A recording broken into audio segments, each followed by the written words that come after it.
আসসালামু আলাইকুম, welcome back to Mousumi kitchen and blog. সবাইকে স্বাগত জানাচ্ছি ছোট্ট একটা মিনি ব্লগে। আপনাদেরকে কিছু একটা দেখাবার কি শেয়ার করার জন্য এই ব্লগটা করা।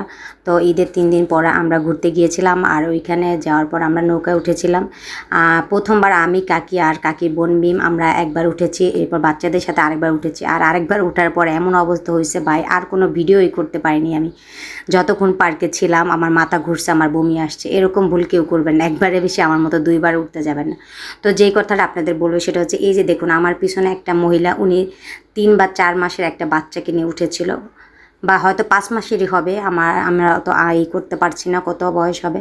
তো হঠাৎ করে পিছনে দেখছি বাচ্চাটা ভয়ে কেমন করছে, তো আমি মোবাইলটা সামনের দিকে ঘুরিয়ে ভিডিও করছিলাম। দেখি বাচ্চাটা ভয়ে আতঙ্কে আছে। আসলে এতটুকু বাচ্চা নিয়ে আমি দেখি নাই কাউকে কখনো উঠতে। বড় বড় মানুষ যেখানে ভয় পায় সেখানে কীভাবে উনি এই বাচ্চাটাকে নিয়ে উঠছিল আল্লাহই জানে। তো উনি কি হয় আমরা সঠিক জানি না, দাদি অথবা নানি হতে পারে। তো এদের মা বাবাকে বলবো অবশ্যই বাচ্চাকে যার কাছে দিন না কেন সতর্কতার সাথে দিন।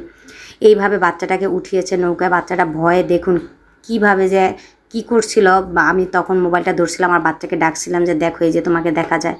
তো বাচ্চাটা মোবাইলের দিকে তাকিয়েছিল। তো অবশ্যই আপনার বাচ্চাকে আপনি সাবধানে রাখবেন, আর এইভাবে কেউ কখনো নৌকা উঠাবেন না, যে কোনো একটা ক্ষতি হতে পারে। তো ভিডিওটা এর জন্যই করা, আপনাদেরকে এটুকু দেখানোর জন্য। তো ভালো থাকবেন সবাই, আল্লাহ হাফেজ।